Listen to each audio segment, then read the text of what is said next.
So we are on Harry Potter and the Chamber of Secrets, Chapter 10, The Rouge Blusher. Since the disastrous episode of the Pixies, Professor Lockhart had not brought live creatures to class. Instead, he read passages from his books to them, and sometimes reenacted some of the more dramatic bits. He usually picked Harry to help him with these reconstructions. So far, Harry had been forced to play a simple Transylvanian villager who Lockhart had heard of a babbling curse, a yeti with a head cold, and a vampire who had been unable to eat anything except lettuce since Lockhart had dealt with him. Harry was halted to the front of class during their very next defense against the dark arts lesson. This time, acting a werewolf. If he hadn't had a very good reason for keeping Lockhart in a good mood, he would have refused to do it. Nice, loud howl, Harry. Exactly. And then, if you'll believe it, I pounced, like this, slammed him to the floor. Thus, with one hand, I managed to hold him down. With my other, I put my wand to his throat. I then screwed up my remaining strength and performed the immensely complex Homorphous charm. He let out a piteous moan. Go on, Harry. Higher with that. Good. The fur vanished, the fangs shrank, and he turned back into a man. Simple, yet effective. And another village will remember me forever as the hero who delivered them from the monthly terror of werewolf attacks. The bell rang and Lockhart got to his feet. Homework. Compose a poem about my defeat of the Wagga Wagga werewolf. Signed copies of Magical Me to the author of the best one. The class began to leave. Harry returned to the back of the room where Ron and Hermione were waiting. Ready? Harry muttered. Wait till everyone's gone, said Hermione nervously. All right. She approached Lockhart's desk, a piece of paper clutched tightly in her hand. Harry and Ron right behind her. Professor Lockhart, Hermione stammered. I wanted to get this book out of the library, just for background reading. She held out the piece of paper, her hand shaking slightly. But the thing is, it is in the restricted section of the library, so I need a teacher to sign for it. I'm sure you will help me understand what you are saying, gladding with growls with slow-acting venoms. Ah, gadding with ghouls, said Lockhart, taking the note from Hermione and smiling widely at her. Possibly my favorite book. You enjoyed it? Oh yes, said Hermione eagerly. So clever. The way you trapped that last one with the tea strainer. Well, I'm sure no one will mind me giving the best student in the year a little extra help, said Lockhart warmly, and he pulled out an enormous peacock quill. Yes, nice, isn't it?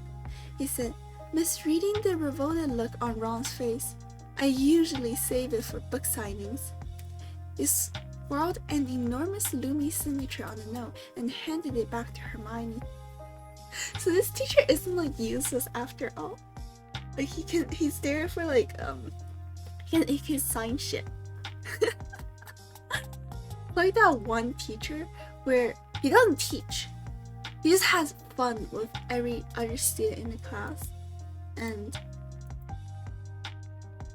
I swear to God, I have like multiple teachers that were like that. My history teacher was one of them, my French teacher was one of them. Not my history teacher, I talked about that, made me have good grades. It was the other one that didn't really know what he was doing. I also took summer courses in the summer so I can study ahead. And then, wow, that English teacher, I don't know what the fuck was in his mind. He just read off the book all day. And then he gave me a lower mark on my essay because it's like, oh, you can't use the same word in a single paragraph so many times. I was like, but it's my last paragraph. And I was like, oh, he could pick on and stuff. It made me feel very uncomfortable. Oh well, who knows? It's just random shit that happened in the past. Shouldn't keep them on mind. Just remembered it because Lockhart reminded me of those teachers. They're not terrible people, they're just bad teachers. Let's see.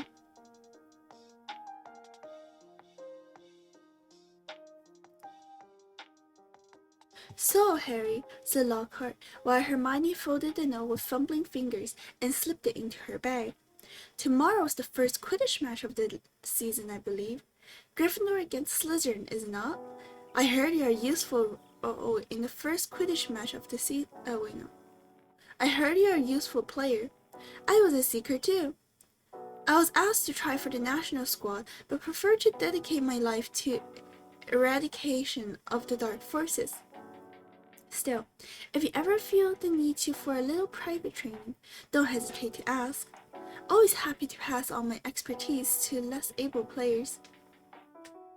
Harry made an indistinct noise in his throat and then hurried off after Ron and Hermione. I don't believe it, he said, as the three of them examined the signature on the note. He didn't even look at the book we wanted. It's because he's a brainless git, said Ron. But who cares? We got what we needed. It's not a brainless git, said Hermione shrilly, as they half ran towards the library. Just because he said you were the best student in the year. They dropped their voices as they entered the muffled silence. The muffled stillness of the library. Madame Pince, the librarian, was a thin, irritable woman who looked like the underfed vulture. Moist potent potions, she repeated suspiciously, trying to take the note from Hermione, but Hermione wouldn't let go. I was wondering if I could keep it, she said breathlessly. Oh, come on, said Ron, wrenching it from her grasp and thrusting at Madame Pince. We'll get you another autograph. Lockhart would sign anything if he stands still long enough. Madame Pince held the note up to the light, as though determined to detect a forgery, but it passed the test. She stole away between the loafy shelves and returned several minutes later carrying a large and moldy-looking book. Hermione put it carefully into her bag and they left, trying not to walk too quickly or look too guilty. 5 minutes later, they were barricaded in Moaning Myrtle's out-of-order bathroom again. Hermione had overridden Ron's objection by pointing out that it was the last place anyone in their right minds would go, so they were guaranteed some privacy. Moaning Myrtle was crying noisily in her cubicle, but they were ignoring her. And she them. Hermione opened moist potent potions carefully, and the three of them bent over the damp spotted pages. It was clear from a glance why I belonged in the nutrition section. Some of the potions had effects almost too gruesome to think about. And there were some very unpleasant illustrations, which included a man who seemed to have been turned inside out and a witch sprouting several extra pairs of arms out of her head. Here it is, said Hermione excitedly, as she found the page headed Polyjuice Potion. It was decorated with drawings of people halfway through transforming into other people. Harry sincerely hoped artists had imagined the looks of these intense pain on their faces.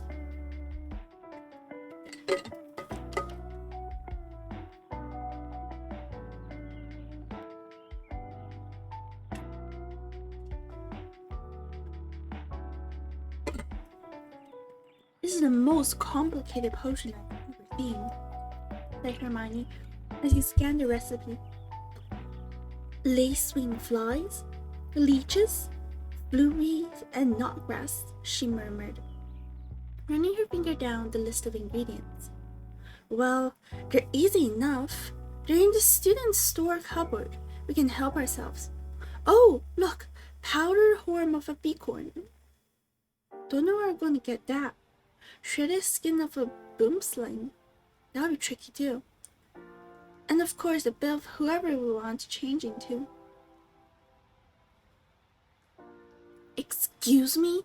Said Ron sharply. What do you mean? A bit of whoever we're changing into? I'm drinking nothing with Crabby's toenails in it. Hermione continued as though she hadn't heard him. We don't have to worry about that yet, though, because we're adding those bits last. Ron turned, speechless, to Harry, who had another worry. Do you realize how much we're going to have to steal, Hermione? Shred skin of boomslang. That's definitely not in the students' cupboard. What are we going to do? Break into Snape's private stores? I don't know if this is a good idea. Hermione shut the door with a book with a snap. Well, if you two are going to chicken out, fine, she said. There were bright pink patches on her cheeks, and her eyes were brighter than usual. I don't want to break rules, you know. I think threatening Muggleborns is far worse than brewing up a difficult potion. But if you want to find out if it's Malfoy, I'll go straight to Madame Pince now and hand the book back in. Oh, if you don't want to find out if it's Malfoy. Okay. I never thought I'd see the day when you're persuading us to break the rules, said Ron. Alright, we'll do it. But not toenails, okay? How long will it take to make anyway, said Harry, as Hermione looking happier opened the book again. Well, as the flukes we had to be picked at full moon, and the lacewings had to be stewed for 21 days, I think it's going to be ready in a month, if we can get all the ingredients. A month? Malfoy will have attacked half the Muggleborns in the school by then. But Hermione's eyes narrowed dangerously again. He added swiftly, it's the best plan we got, so full steam ahead, I say.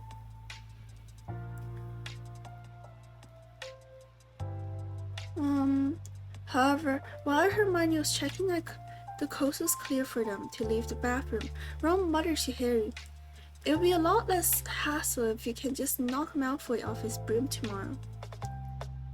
Harry woke early on Saturday morning and lay for a while thinking about a coming Quidditch match. He was nervous, mainly at the thought of what would say if Gryffindor lost, but also at the idea of facing a team mounted on the fastest racing brooms gold could buy. He had never wanted to beat Slytherin so badly. After half an hour of laying there with his inside churned, he got up, dressed, and went down to breakfast early, where he found the rest of the Gryffindor team huddled at the long, empty table, all looking uptight and not speaking much. As 11 o'clock approached, the whole school started to make its way down to the Quidditch stadium. It was a muggy sort of day, with a hint of thunder in the air. Ron and Hermione came hurrying over to wish Harry good luck as they entered the changing rooms. The team pulled on their scarlet Gryffindor robes, then sat down to listen to Wood's usual pre-match pep talk. Slytherin have better brooms than us, he began. No point denying it. We've got better people on the brooms. We train harder than they have, been flying all weathers. Too true, muttered George Weasley. I haven't been properly dry since August. And we're going to make them rue the day that they let our blue bill slime, Malfoy, buy his way onto their team. Chest heaving with emotion, Wood turned to Harry. It'll be down to you, Harry, to show them that a secret has to have something more than a rich father. Get to that snitch before Malfoy or die in trying. Harry, because we got to win today. We've got to. No pressure, Harry, said Fred, winking at him. As they walked out onto the pitch, a roar of noise greeted them. Mainly cheers, because Ravenclaw and Hufflepuff were anxious to see Slytherin beaten. But the Slytherins in the crowd made their boos and hisses heard too. Madame Hooch, the Quidditch teacher, asked Flint and Wood to shake hands, which they did, giving each other threatening stares and gripping rather than harder than it was necessary. "On my whistle," said Madame Hooch. "3, 2, 1. With a roar from the crowd to speed them upwards, the 14 players rose towards the leaden sky. Harry flew higher than any of them, squinting around for the snitch. "Oh, right there, Scarhead," yelled Malfoy, shooting underneath him as though to show off the speed of his broom. Harry had no time to reply. At that very moment, a heavy black bludger came pelting towards him. He avoided it so narrowly that he felt it ruffle his hair as it passed. "Close one, Harry," said George, streaking past him with a club in his hand, ready to knock the bludger back towards a Slytherin. Harry saw George give the bludger a powerful whack in the direction of Andrew Pussy. The bludger changed direction in mid-air and shot straight for Harry again. Harry dropped quickly to avoid it, but George managed to hit it hard towards Malfoy. Once again, the bludger swerved like a boomerang and shot at Harry's head. Harry put on a burst of speed and zoomed towards the other end of the pitch. He could hear the bludger whistling alongside him. What was going on? Bludgers never concentrated on one player like this. It was their job to try and unseat as many people as possible.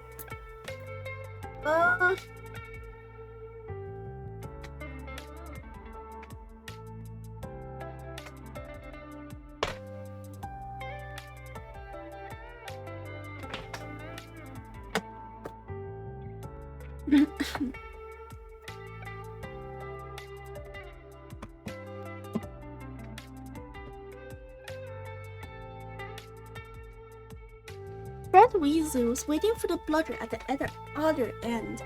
Harry ducked as Fred swung at the bludger with all his might. The bludger was knocked off the course. "That's done it!"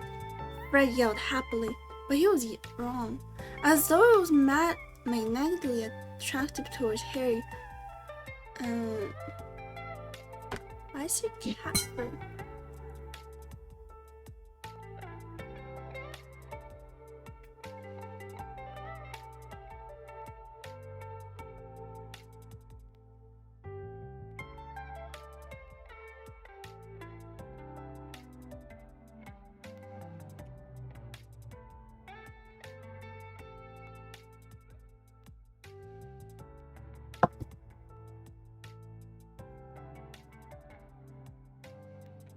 The bludger pelted after him once more, and Harry was forced to fly off at full speed. It started to rain. Harry felt heavy drops fall onto his face, splattering onto his glasses. He didn't have a clue what was going on in the rest of the game until he heard Lee Jordan, who was commentating, saying, "Slytherin lead 60 points to 0. The Slytherin's superior brooms were clearly doing their jobs, and meanwhile, the mad bludger who was doing all it could to knock Harry off the air. Fred and George were now flying so close to him.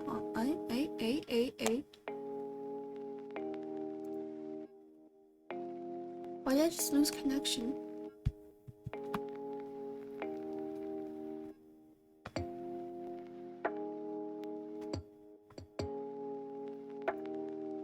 What on earth?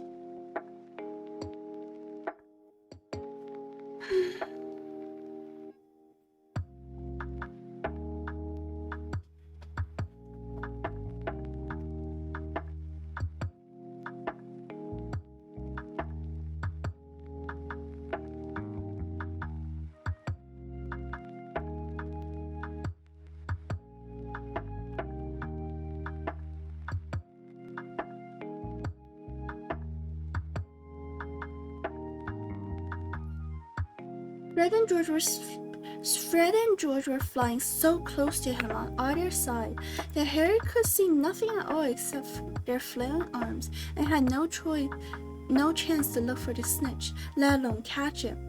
"Somewhat tampered with this bludger," Fred grunted, swinging his bat with all his might at it as it launched a new attack on Harry. "We need time out," said George, trying to signal Wood to stop the bludger breaking Harry's nose at the same time. Wood had obviously got the message. Madame Hooch's whistle ran out, and Harry, Fred, George dived for the ground, still trying to avoid the mad bludger. "What's going on?" said Wood as the Gryffindor team huddled together while the Slytherins in the crowd jeered. "We're being flattened."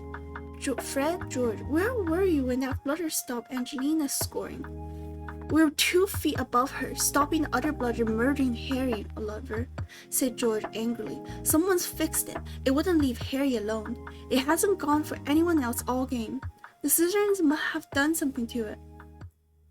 "But the bludders had been locked in Madame Hooch's office since her last practice.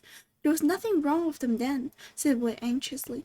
Madame Hooch was walking towards them. Over her shoulder, Harry could see Slytherin team jeering and pointing in his direction. "Listen," said Harry as she came nearer and nearer. "With you two flying around me all the time, the only way I'm going to catch Snitch is if it flies up my sleeve. Go back to the rest of the team and let me deal with the Rouge one." "Don't be thick," said Fred. "It'll take her head off." Will was looking from Harry to the Weasleys. "Oliver, this is mad," Alicia Spinnet said Alicia Spinnet angrily. "You can't let Harry deal with that thing on his own. Let's ask for an inquiry." "If we stop now, we're going to have to forfeit the match," said Harry, "and we're not losing to Slytherin just because of a mad bludger. Come on, Oliver, tell them to leave me alone." "This is all your fault," George said angrily to Wood. "Get the snitch or die trying. What a stupid thing to tell him." Madame Hooch had joined them. "Ready to play?" she asked Wood. Wood looked at the determined look on Harry's face. "All right. Fred, George, you hear Harry. Leave him alone and let him deal with the bludger on his own." The rain was falling more heavily now. On Madame Hooch's whistle, Harry kicked hard into the ground and heard the telltale whoosh of the bludger behind him. Higher and higher Harry climbed. He looped and swooped, spiraled, zigzagged, and rolled. Slightly dizzy, he nevertheless kept his eyes wide open. Rain was speckling his glasses and ran up his nostrils as he hung upside down, avoiding another fierce dive from the bludger. He could hear laughter from the crowd. He knew he must look very stupid, but the Rouge bludger was heavy and couldn't change direction as quickly as he could. He began a sort of roller coaster ride around the edges of the stadium, squinting through the silver sheets of rain to the Gryffindor goalposts, where Andrew and Pussy was trying to get past Wood. A whistling in Harry's ear told him the bludger had just missed him again. He turned right over and sped in the opposite direction. "Training for the ballet, Potter?" yelled Malfoy, as Harry was forced to do a stupid kind of twirl in the mid-air trying to dodge the bludger.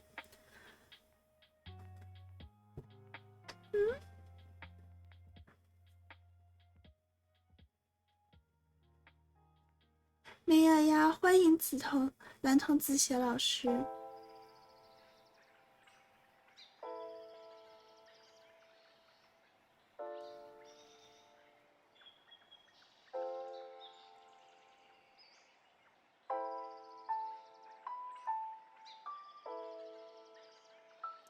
我突然意识到一件事情。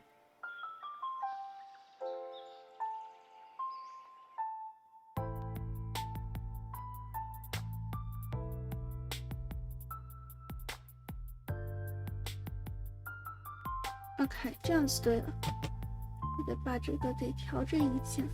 李欣欣，OK。Training for the ballet, Potter, yelled Malfoy, as Harry was forced to do a stupid kind of twirl in midair to try to dodge the bludger. Off Harry fled, the bludger trailing a few feet behind him. And then, glaring back at Malfoy in hatred, he saw it, the golden snitch. It was hovering inches above Malfoy's left ear, and Malfoy, busy laughing at Harry, hadn't seen it.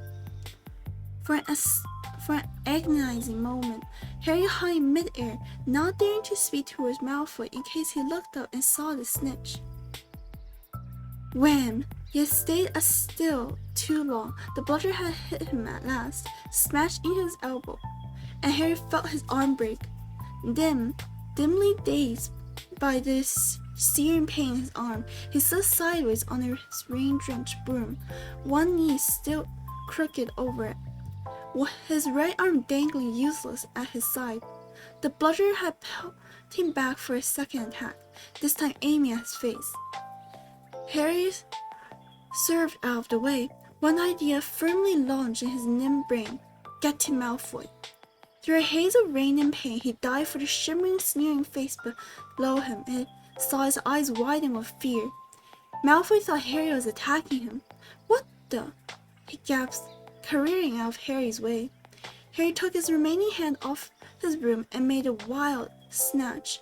He felt his fingers close on the cold snitch, but now was only gripping the broom with his legs, and there was a yell from the crowd as he headed straight for the ground, trying hard not to pass out. With a splattering thud, he hit the mud and rolled off his broom. His arm was hanging at a very strange angle. Riddled with pain, he heard, as though from a distance, a great deal of whistling and shouting. He focused on the snitch clutching his good hand. "Aha!" he said vaguely. "We've won!" And he fainted. He came around, falling on his head, still lying on the pitch, with someone leaning over him.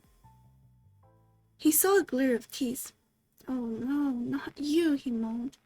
"Doesn't know what he's saying," said Lockhart loudly, to the anxious crowd of Gryffindors pressing around him. "Not to worry, Harry. I'm about to fix your arm." "No," said Harry. "I'll keep it like this. Thanks." Wait, this is the part where where it's like he made bones disappear, right? He tried to sit up, but the pain was terrible. He heard a familiar clicking noise nearby. "I don't want to fall off this colon," he said loudly. "Lie back, Harry," said Lockhart smoothingly. "It's a simple charm I've used countless times." "Why can't I just go to the hospital wing?" said Harry through clenched teeth. "He should really, Professor," said Muddywood, who couldn't help grinning even though his secret was injured. "Great capture, Harry. Really spectacular. You did your best yet, I'd say." Through the thickets of legs around him, Harry spotted Fred and George Weasley wrestling the Rouge Bludger into a box. It was still putting up a terrific fight. "Stand back," said Lockhart, who was rolling up his jade green sleeves. "No, don't," said Harry weakly. But Lockhart was twirling his wand, and a second later that had directed it at Harry's arm. A strange and unpleasant sensation started at Harry's shoulder and spread all the way down his fingertips. It felt as though his arm was being deflated. He didn't dare look at what was happening. He shut his eyes, his face turned away from his arm, but his worst fears were realized as people above him gasped and Colin Creevey began clicking away madly. His arm didn't hurt anymore, but nor did it remotely feel like an arm. "Ah," said Lockhart. "Yes. Well, that can happen sometimes, but the point is, the bones are no longer broken. That's the thing to bear in mind," said Harry. "Just toddle up to the hospital wing. Ah, Mr. Weasley, Miss Granger, would you escort him? And Madame Pomfrey will be able to, tidy you up a bit." As Harry got to his feet, he felt strangely lopsided. Taking a deep breath, he looked down at his right arm. What he thought nearly made him pass out again. Poking out of the end of his robes were what looked like a thick, flesh-colored rubber glove. He had tried to move his fingers. Nothing happened. Lockhart hadn't mended Harry's bones. He had removed them. Madame Pomfrey wasn't at all pleased. "You should have come straight to me," she raged, holding up the sad, limp remainder of what half an hour before had been a working arm. "I can mend bones in a second, but growing them back—" "You'll be able to, won't you?" said Harry desperately. "I'll be able to, certainly, but it'll be painful," said Madame Pomfrey grimly, throwing Harry a pair of pajamas. "You'll have to stay the night." Oh my god, I want to check something. I think there was like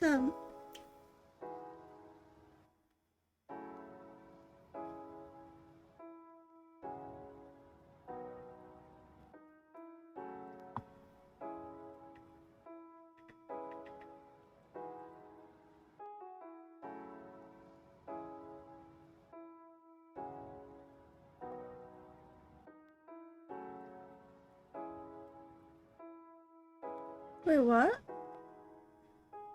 Oh, I have that.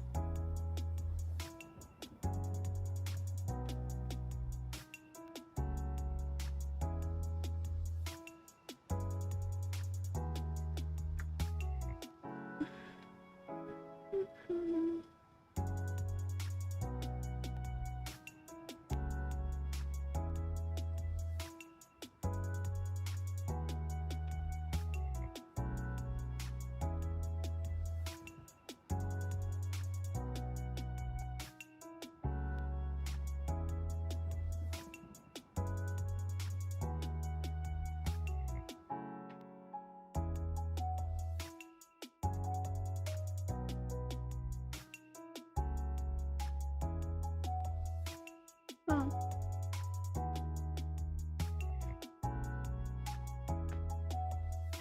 Oh yes, this one I was looking at.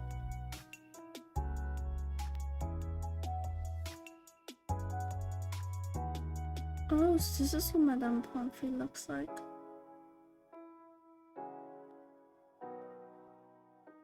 Kinda cool.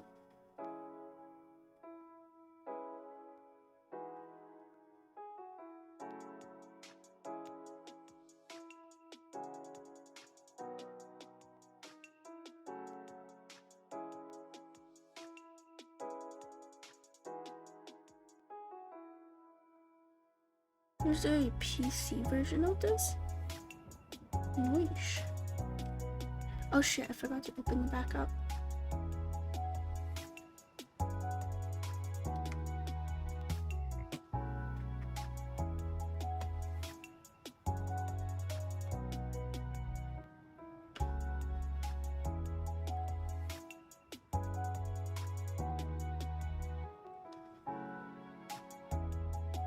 Is there like 5 billion enter the room notifications?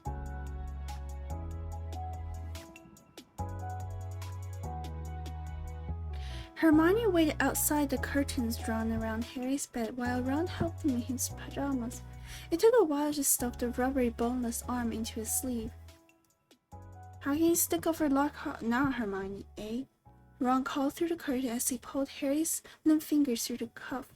If Harry wanted deboning, he would have asked. Anyone can make a mistake, said Hermione. It doesn't hurt anymore, does it, Harry? No, said Harry, but it doesn't do anything else either. He swung himself into bed, his arm flapped pointlessly. Hermione and Madame Pomfrey came around the curtain. Madame Pomfrey was holding a large bottle of something labeled Skele-Gro. You'll be in for a rough night, she said, pouring out a steaming beakerful and handing it to him. Regrowing bones is a nasty business. So was taking the Skele-Gro. It burned Harry's mouth and throat as it went down, making him cough and sputter. Still tut-tutting about dangerous sports and insect teachers, Madame Pomfrey retreated, leaving Ron and Hermione to help Harry gulp down some water. We've won, said Ron, a grin breaking onto his face. That was some catch you made. Malfoy's face. He looked ready to kill. I want to know how he fixed that blunder, said Hermione darkly. We can add that to the list of questions we'll ask them when we take the Polyjuice potion, said Harry, thinking back into his pillows. I hope it tastes better than this stuff. If it's got bits of Slytherins in it, gotta be joking, said Ron. The door of the hostel wing burst open at that moment. Filthy and soaking wet, the rest of the Gryffindor team had arrived to see Harry. Unbelievable flying, Harry, said George. I've just seen Marcus Flint yelling at Malfoy. The thing about having the snitch on top of his head and hadn't noticing. Malfoy didn't seem too happy. They had brought cakes, sweets, and bottles of pumpkin juice. They gathered around Harry's bed and were just getting started on what promised to be a good party when Madame Pomfrey came storming over shouting, "This boy needs rest. He got 33 bones to regrow. Out! Out!" And Harry was left alone, while nothing to distract him from the stabbing pains in his limp arm.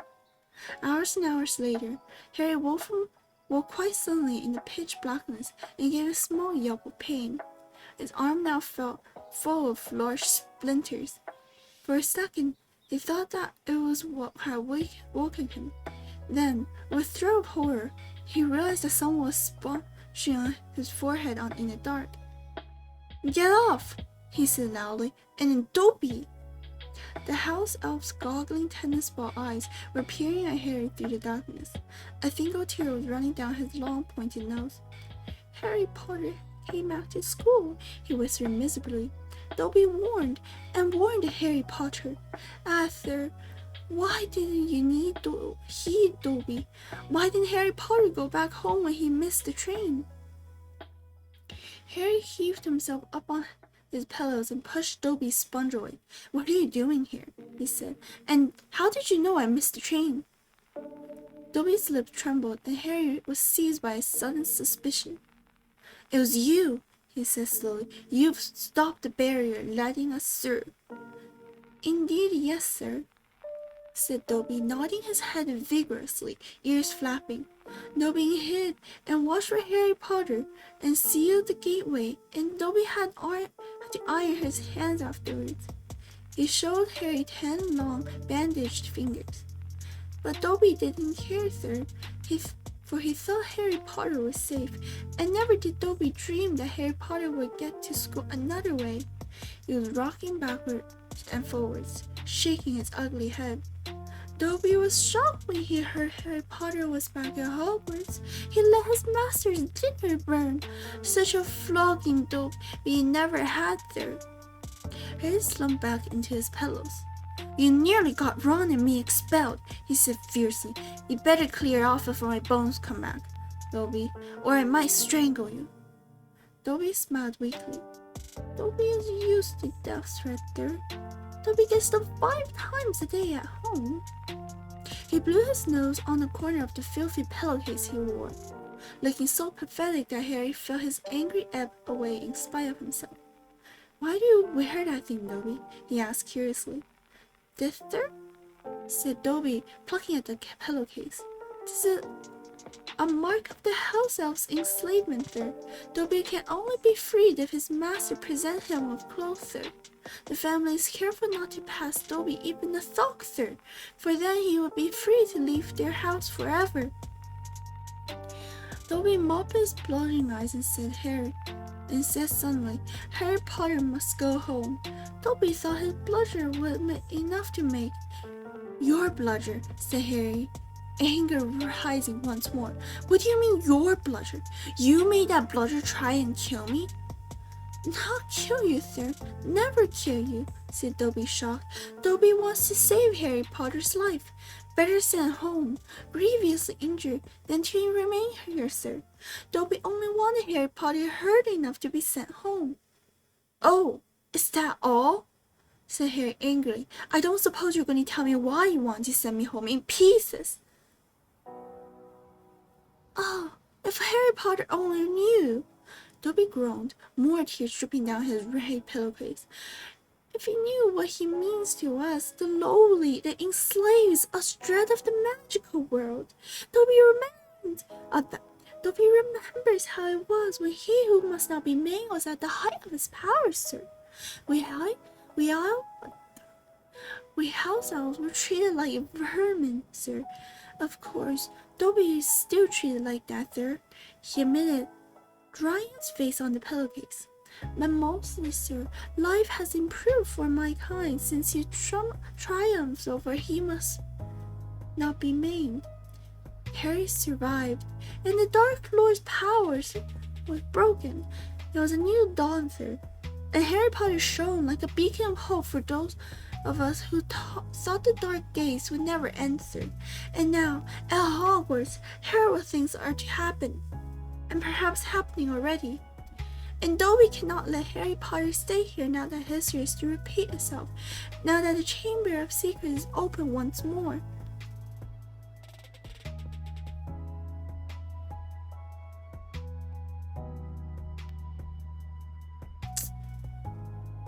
Why did I just auto-highlight?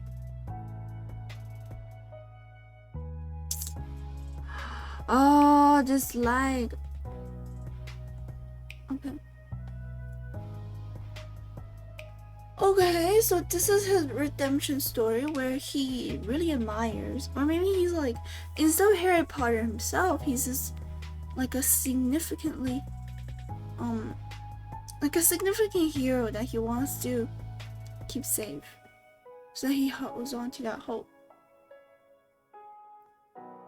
Oh my god, my cat is sleeping.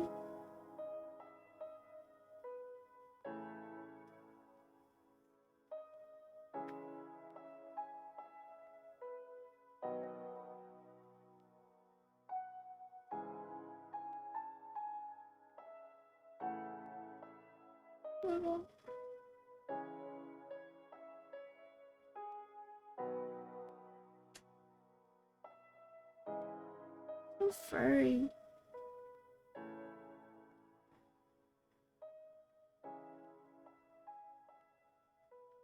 So cute. Dobby froze, horror-struck, then grabbed Harry's water jug from his bedside table and cracked it over his own head, toppling out of sight. A second later, he crawled back onto the bed, eyes crossed, muttering, "Bad Dobby, very bad Dobby." "So there is a Chamber of Secrets," Harry whispered. "And did you say it's been opened before? Tell me, Dobby." He seized the elf's bony wrist as Dobby's hand inched towards the wardrobe. "But I'm not Muggleborn. How can I be danger from the chamber?" Wait, no, this is Harry. "Wait, but I'm not Muggleborn. How can I be in danger from the chamber?"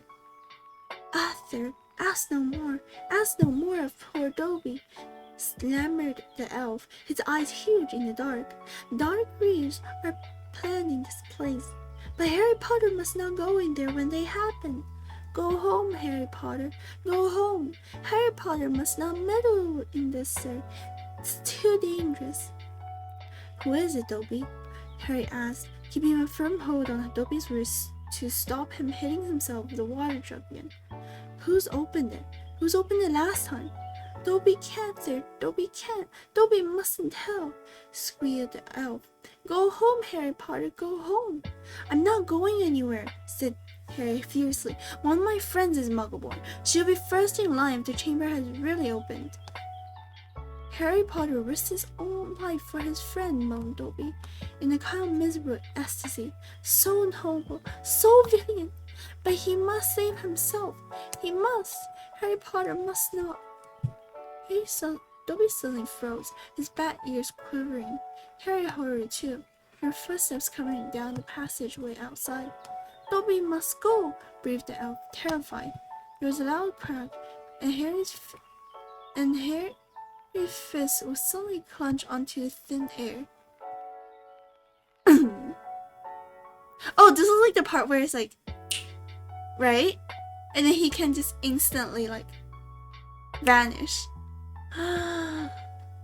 There's a reason why Harry can't be. Oh, I fucking hate Dobby. So cute of an elf, but I fucking hate him. How on earth do I even... Like, I can't even lay my fingers on him in rank. So upsetting.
Okay, I like this setup.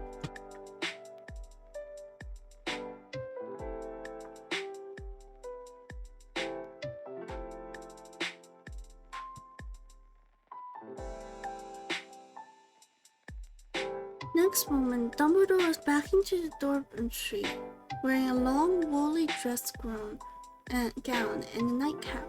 He was carrying one end of what looked like a statue. Professor McGonagall appeared a second later, carrying its feet. Together, they heaved it onto a bed. "Get Madame Pomfrey," whispered Dumbledore, and Professor McGonagall hurried past the end of Harry's bed out of sight.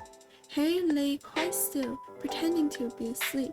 He heard urgent voices, and then Professor McGonagall swept back into view, closely followed by Madame Pomfrey, who was pulling a cardigan over her nightdress. He heard a sharp intake of breath.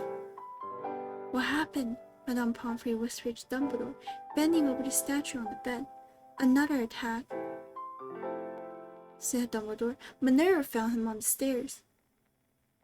"There was a bunch of grapes next to him," said Professor McGonagall.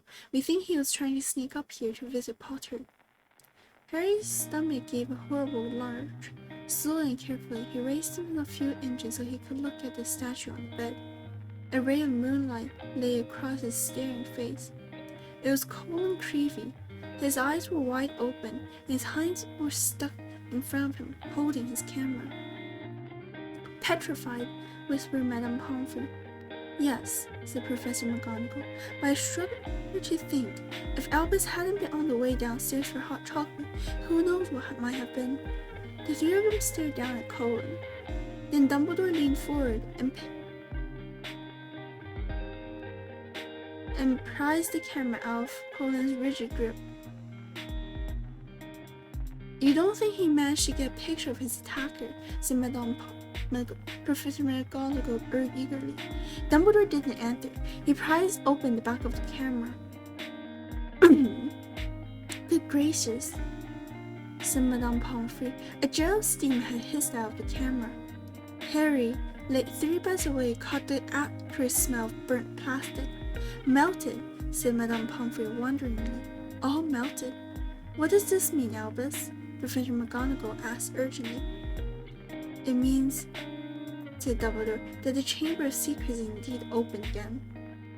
Madame Pomfrey clapped a hand to her mouth. Professor McGonagall stared at Dumbledore. "But Albus, surely who?"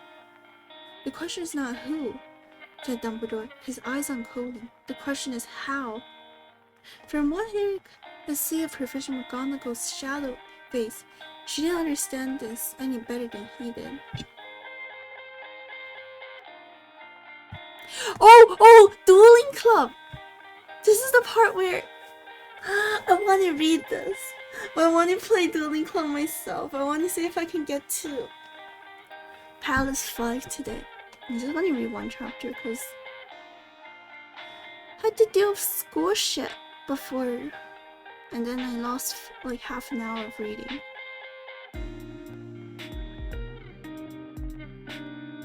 Dobby's intentions are clear now.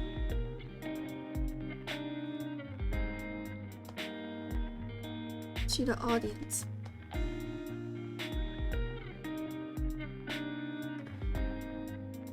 However, to me, this isn't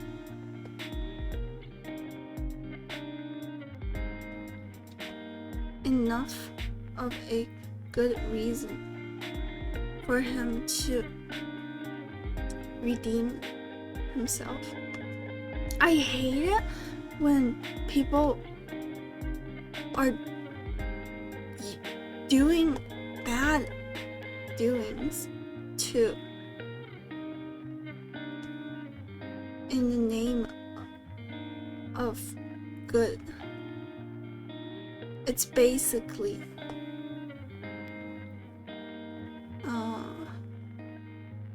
manipulating the person they claim they're trying to protect. Anyhow, I'm very curious about why the whole school seemed like they didn't know about the chamber. When clearly the headmaster and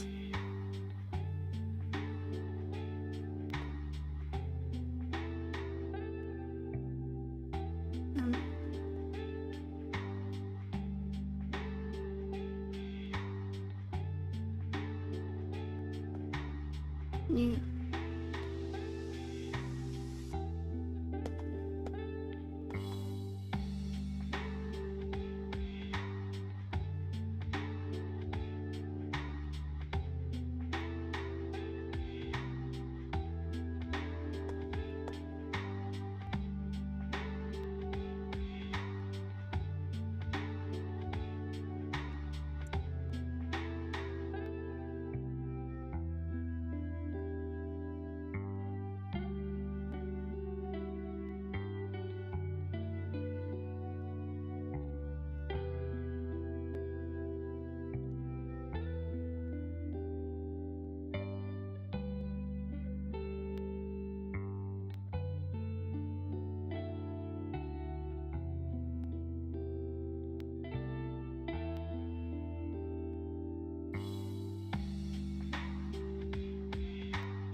怎么了？来，姐姐给你汇报。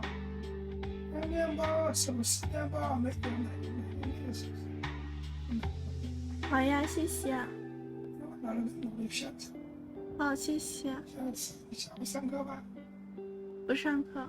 吃下次。不饿，谢谢。好。